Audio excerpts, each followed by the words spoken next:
ملخص كتاب حكم وتعليم ستيفن كاري. هنتكلم عن مقدمة الكتاب وعن الكاتب بس بعد ما نخلص الكتاب. ناخد فكرة عامة عن الكتاب بس في الأول، وهو الكتاب بيتكلم عن مجموعة حكم وقواعد لكافي عدلت وغيرت حياة ناس كتير قوي. مبادئ كده سهلة وبسيطة بتسهل علينا الدنيا، تخلينا أكتر مرونة في مواجهة صعوبات الحياة على المستوى الشخصي أو المستوى الإداري.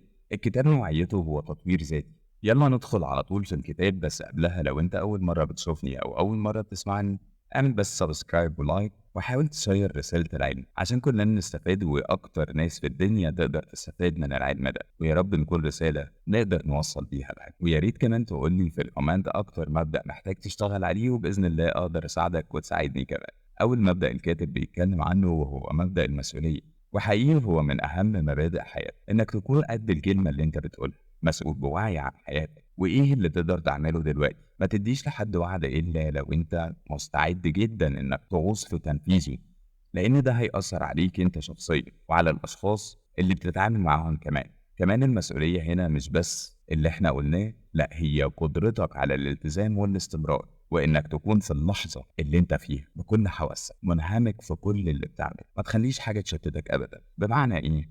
ان انا لو هذاكر فانا منغمس بكل طاقتي وحواسي في المذاكرة، مش هيخلي حاجة تعطلني زي إن أنا أحط الموبايل جنبي مثلا.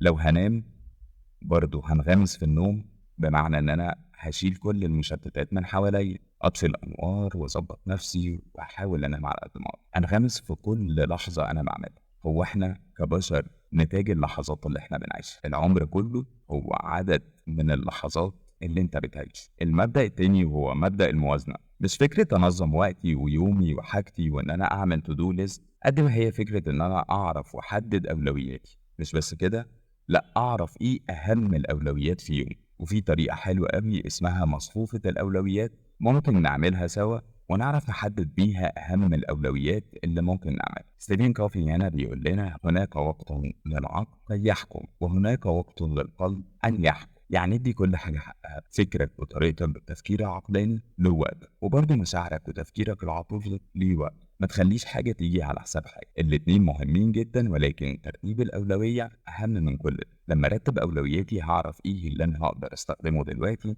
ثم بعدين، ثم الأقل أهمية، يعني الأهم فالمهم. وبكده هقدر أرتب حياتي وأدير أولوياتي بشكل صحيح. مبدأ 3 وهو مبدأ الاختيار، بيقول السعادة زي التعاسة، اختيار يتسم بالمبادرة. الحياة كلها عبارة عن إرادة حرة لاختيار واسع في عدد لا نهائي من الاحتمالات. أنت فعلا حر في كل اختيار، ومش مجبر أبدا على اختيار حاجة معينة. يعني اللي أنت بتتحرك في اتجاهه هيكون ده اختيارك. اخترت سعادة هتكون، والعكس. عشان كده ربنا يقول لنا أنا عند ظن عبدي بي.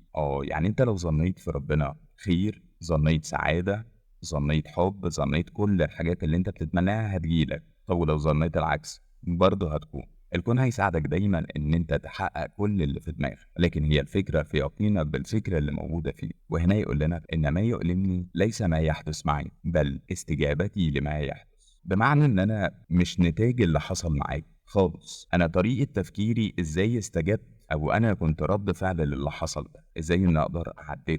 انا مش نتاج ظروفي، انا نتاج قراراتي. وهنا هنتكلم شويه بره الكتاب.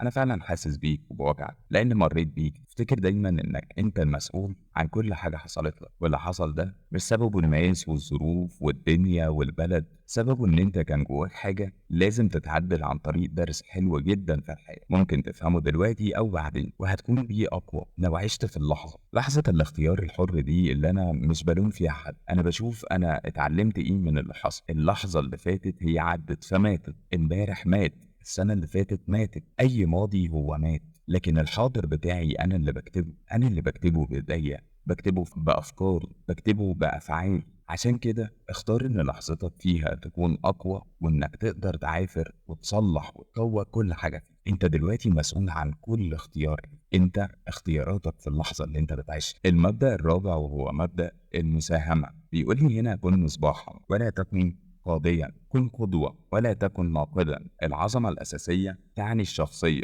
والمساهمة، أما العظمة الثانوية فهي السمعة والثروة والمكانة.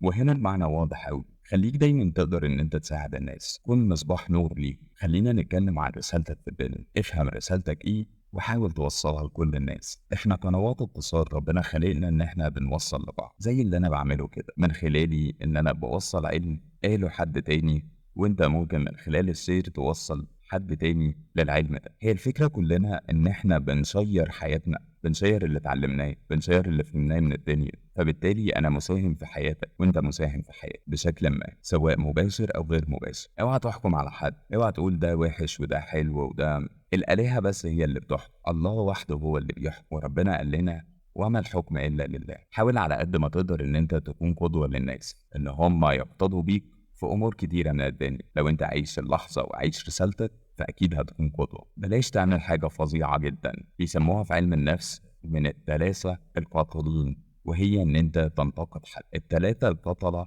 هم مين؟ هم اللوم، المقارنة، والنقد. فبلاش تعمل الحاجات دي. عيش بمبدأ العظمة في ان انت تساهم ان انت ترفع من حياة الناس كلها، مش بس الناس، كل الحاجات اللي حواليك، سواء حيوان او جماد او ايا كان. كل حاجة في الدنيا هتديك. فعل قانون الصدقة، طول ما انت بتطلع من جواك هيترد لك اضعاف اضعاف. مبدأ الخامس وهو مبدأ الشجاعة، بيقول لنا هنا ان اعظم مخاطرة في الدنيا هو ان انت تعيش حياة ما فيهاش مخاطرة اصلا. تحقيق المنفعة بيتطلب امرين مهمين قوي، اللطف والصرامة. مش بس اللطف او الصرامة لوحدها، لازم الاتنين يجوا مع بعض. الشجاعة هنا ان انت تقدر تواجه مواقف كتيرة، سواء بحلمك او صبرك على اللي بيحصل معاك، او ان انت تكون واخد القرار بحزم وقوة.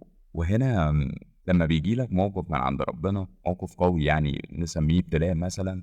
اي ابتلاء في الدنيا بيجي لك ومعاه لطف ربنا. لو انت توقعت الوحش وخدت الابتلاء كله من غير لطف ربنا فانت خسرت كتير قوي. فهنا خد اللطف مع الابتلاء. حاول ان انت دايما تشوف ان الابتلاء ده حاجة جاية تغير جواك، حاجة كانت لازم تتغير. فاشتغل بمبدأ الشجاعة على ان انت تغير بصرامة. كمان تكون لطيف، لطيف مع اللي جواك او مع الناس اللي حواليك. المبدأ السادس مبدأ الفاعلية. عيش وحب واضحك واترك ارثا. بعد ما الناس بتموت بتسيب الورث بتاعها. الورث مش فلوس، الورث سيرة.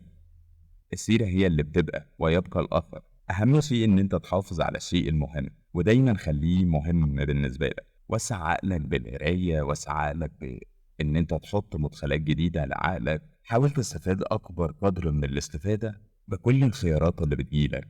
دايما حاول تنمي وتطور من عقلك وتكون فعال في الدنيا. بمعنى إيه فعال؟ بمعنى إن أنت تعيش اللحظة زي ما هي، وإن أنت تبقى عارف أولوياتك، وإن أنت تعيش أحلى حياة ليك وأفضل احتمال منك. المبدأ السابع وهو مبدأ التعاطف. لا تجعل سيرتك الشخصية تغر. اسعى لفهم الآخرين أولا، ثم اسعى إلى أن يفهموك. يعني حاول كده تعامل الناس زي ما أنت ما تحب إن أنت تتعامل. مبدأ التعاطف بيكلمنا في إن أنا أكون شخصية حلوة جدا كده، وأحب إن أنا أعامل الناس بطريقة حلوة. المبدأ الثامن وهو مبدأ النزاهة. التواضع هو أعظم فضيلة، فمنه تنبع كل الفضائل الأخرى. مشكلتك بتبدأ في قلبك أنت بس. عشان كده ربنا بيقول لنا إلا من أتى الله بقلب سليم. القلب السليم هو القلب الخالي من أي أمراض القلوب. وهنا مش الأمراض الجسمية، لا، الأمراض اللي جوه القلب هي أمراض شعورية أكتر. طول ما أنت حقيقي مش هتتظاهر، مش هيكون عندك مشاكل في قلبك من جوه. لو أنت فعلا حسيت الحياة اللي بتقوم على التظاهر هي بجد مهمة تعذيبية لصاحبها. المبدأ التاسع مبدأ القيادة. في العصر الصناعي كانت القيادة منصبة، أما في عصر المعرفة أصبحت اختيار. القيادة اختيار في المسافة بين المحفز والاستجابة. الإدارة تتم من داخل النظام، أما القيادة فتؤثر في النظام. ليس بإمكانك أن تغير الثمرة دون أن تغير البذر. المبدأ العاشر وهو مبدأ التعلم. تعليم القلب هو الإضافة المهمة لتعليم العقل. المعرفة من غير عمل هي في الحقيقة عدم معرفة. الحاجة اللي اتعلمتها وما نفذتهاش هي بالعكس حمل عليك، مش حاجة تفيدك. بادر بالخطوة الأولى وهي اعترافك بجهلك، وساعتها هتفهم حقيقة شعورك نحو الحاجة.